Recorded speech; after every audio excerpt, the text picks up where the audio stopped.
Hi, Melanie. Hi, Andy. You all right? I'm a bit hot. It is a little bit warm. It is It a is, little bit isn't it? warm. But we can think about nice, cool fields, can't we? Because we're still in agricultural land with these parables. But would it have been cool or would it have been hot and dry and dusty? Well, everything's growing really well, so I So think it the seems. conditions are just right for growth. Yeah, and I mean that follows on very nicely from what comes previously, because Jesus has been talking about the parable of the seeds and the sower, and the growth that comes through planted in soil, but it's not just the good seed that grows, it's the weeds as well grow. Absolutely. I'm so grateful for these twin parables, actually. Well, they're not really twinned, are they? But they're in this section of parables because the parable of the sower speaks to the question of why don't people respond? And if they do respond, why do they fall away? And Yeah, it can be so frustrating in church life. And this answers another question in church life. Why are there bad people in the church?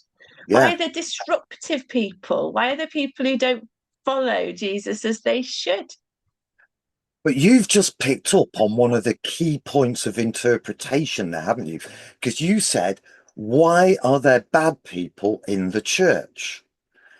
Now that's the line Augustine and Calvin take, but certainly Carson doesn't take that line. He says it's not talking about the church, albeit it's true, it could be of the church. It's actually talking about the world. And that's what Jesus actually says, isn't it? Down in verse 38, the field is the world. And I've got a quote for a change. Come on then. Don Carson, a Don Come on. Carson quote. Hang on, I've got to find it again now. I lost it. Right, here we are. This parable deals with eschatological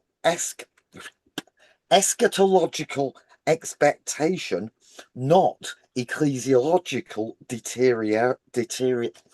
deterioration. Well, JC Ryle disagrees. Isn't it So, interesting? Just on interpretation, okay, you get Augustine, Calvin, Ryle, and yet Carson, someone really contemporary, picks up on the world rather than the church. I just find that quite interesting how what sort of shift happened at maybe the end of the 19th century. Go on then, readers rile. do you want me to quote about from Ryle? Yeah, I think it makes more sense if it's the church. I can see that it does say in verse 38 the field is the world, and the good seed stands for the people of the kingdom, the weeds are the people of the evil one. But we're in this series of parables about the kingdom, aren't we? yeah, So exactly. so maybe it's meant to mean both, but I think it does have a lot to say to us if you're interpreting it as being the church. And this is what J.C. Ryle says about it. Um, he says the visible church is set before us a mixed body. It's a vast field in which wheat and tares grow side by side. We must expect to find believers and unbelievers, converted and unconverted, the children of the kingdom and the children of the wicked one, all mingled together in every congregation of baptized people. And he goes on to say, and I think this is really, there's lots of important, if we interpret it this way, it's definitely got a lot to say to the church today because it says this, he says this, the purest preaching of the gospel will not prevent this. In every age, the church, the same state of things has existed. It was the experience of the early fathers, it's the experience of the reformers, it is the experience of the best ministers at the present hour.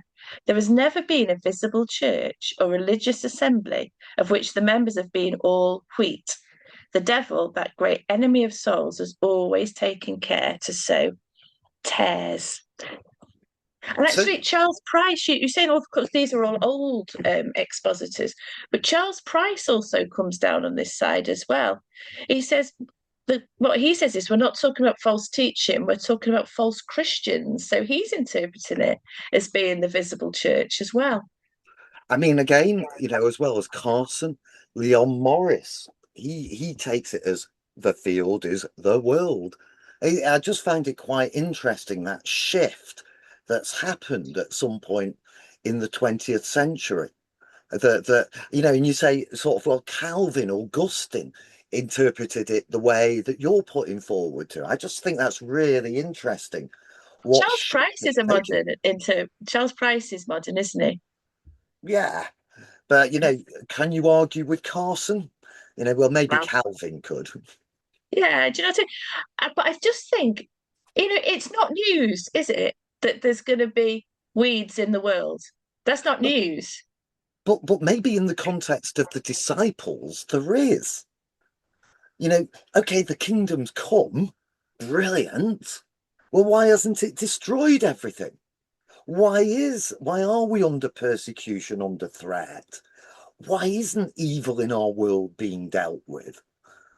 You know, there's an interpretation for both.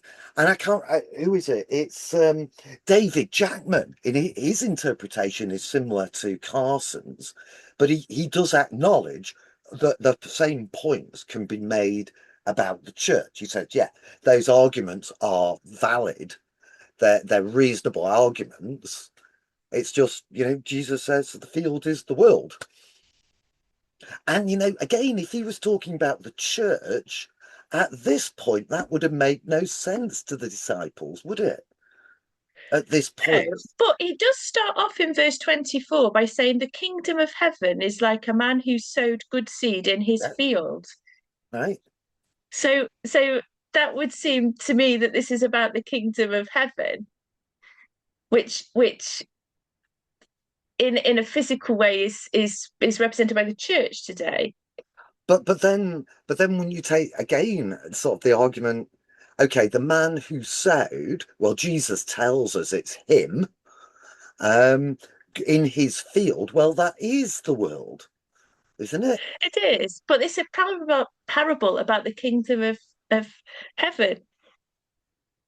I Yeah. just don't think I don't think we've got much to say about it if it's just like, yeah, it's the world and like not everybody's going to believe. And it's just like that. We've just had that in the previous parable. Why would you need to say it again?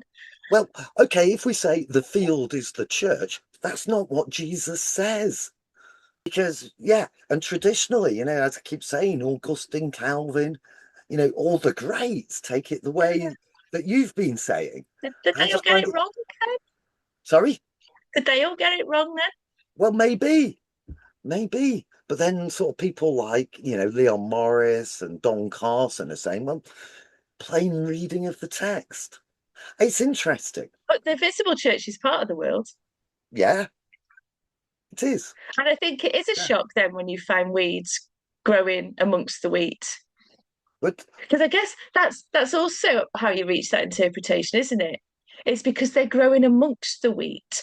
So where yeah, you would expect to be finding the wheat, yeah, you've got weeds that look like wheat. Because they yeah, start off looking like it, don't they?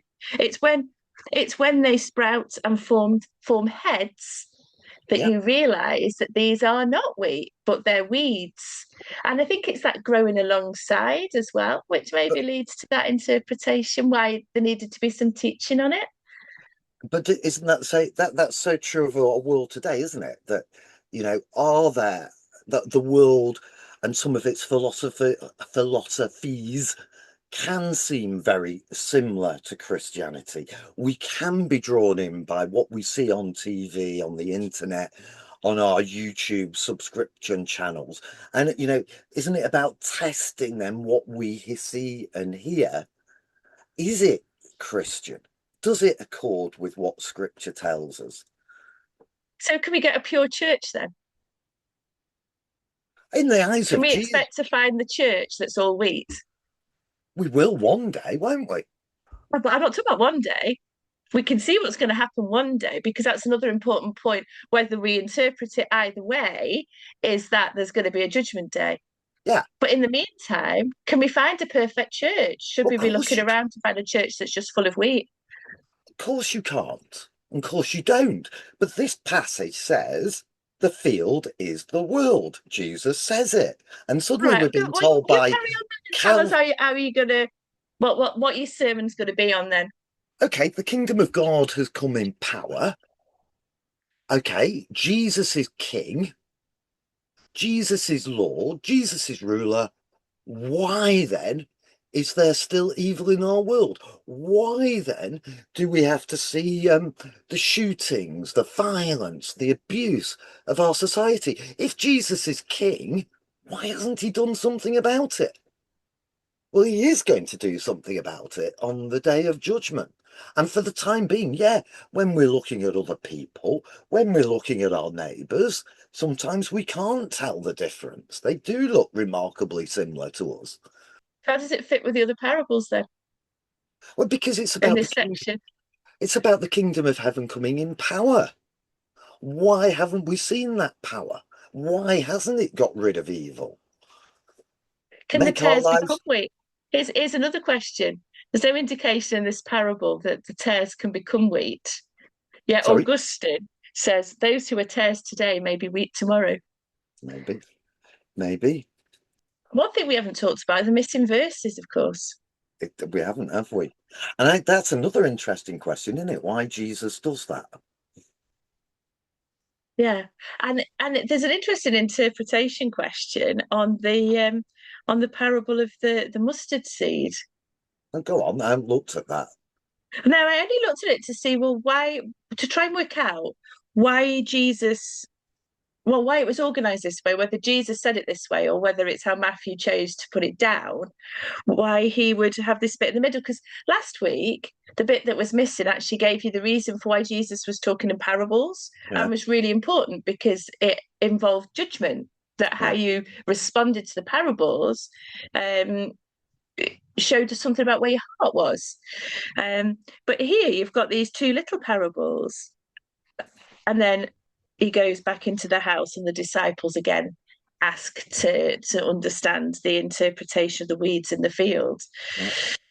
So, because the one about the mustard seed is really interesting because again, Charles Price, who has got a few outlying kind of interpretations of things. He had one last week I didn't understand, but he says with this one, with the mustard seed, you've got small to big, like you've got with the yeast. So the two are paired, small to big. But this business of the birds, he interprets the birds as being a negative thing, Right. and he's aligning it with the weeds in this parable because he's linking it with Daniel chapter 4, verses 20 and 21, which is Nebuchadnezzar, the thing about Nebuchadnezzar as a tree, the vision that's given to him. It's described as having its top touching the sky, visible to the whole earth, and having nesting places in its branches for the birds of the air. And that's actually a negative thing because it's the height of Nebuchadnezzar's arrogance. And he's Mhm. also connecting the birds with the birds who pinch the seeds in the parable of the sower. Yeah. And I thought it was interesting because we'd always say, oh, birds can nest in its branches is a good thing because it's providing a home and security for the birds. But actually, there is value in that other interpretation. Uh-huh. And we don't have the benefit there of Jesus explaining it, however much we might want to quibble over some of the words. Another interesting thing he highlighted when I was reading it was 36. Then he left the crowd and went into the house. I found that then quite interesting to go back to verse 1, where he leaves the house, and you would think, I wonder if that's the same house. I just sort of His, wonder. is it not his house? Is this not happening in Capernaum? It very probably is the same house, but I just sort of, then he left the crowd and went into the house. Oh, is that the same one he's just come out of? I wonder. But Yes. the other interesting point when it comes to sort of translation, if I can find it again, where is it? That's it, 37. He answered, this is how the NIV translates it. He answered, the one who sowed the good seed is the Son of Man. How does your translation translate it? The same, unless I've accidentally done the Yeah. NIV, which I might well have done. Actually, let me look it up in the actual Bible. Yeah, he answered, "The one who sows the good seed is the Son of Man." So which translation's that, Melanie? An RSV. Right. This is the ESV translation, and he answered. The one who sows the good seed is the Son of Man. And the sows, the present tense, is what the original is. So the ESV is a more accurate So translation than this says sows. right. And I think that's wonderful. I think this is something the NIV really gets wrong here because it gives that idea of sowing goes on. Whereas when it's a past tense, you think, oh, it's in the past. Maybe been a one-off event. Whereas using the present tense, the sowing continues. It goes on. The one who sows the good seed, it's even going on today. Jesus is sowing good seed. That good seed being the word. I think that's a really interesting one sort of on translations and how the NIV really gets it wrong there. But you can't escape the judgment. You can't escape the judgment. No. And I think that's really important for the church today, because whether we interpret it as being the church or the world, you've still got the Uh-huh. fact is the bad stuff in the church and in the world, and in the Yeah. church which is part of the world, though not Yeah. of it, in it, not of it, Yeah. is those people will be burnt in the fire, and that's a serious warning. Yeah. And I think what's also sort of comforting from that is that it can appear that the weeds are having the triumph, are having the success, but they're not going to in the long term. They're going to be pulled up and burnt. Yeah. And then verse 43 is such encouragement. Then the righteous will shine like the sun in the kingdom of their Father. Whoever has ears, let him hear. Oh well, plenty to get your teeth into there Yes. maybe people could write in the comments which one they think is the way to interpret it. Either or, both and neither. Yeah. Maybe. Maybe. Enjoy yourself. Thank you. And you. So Bye.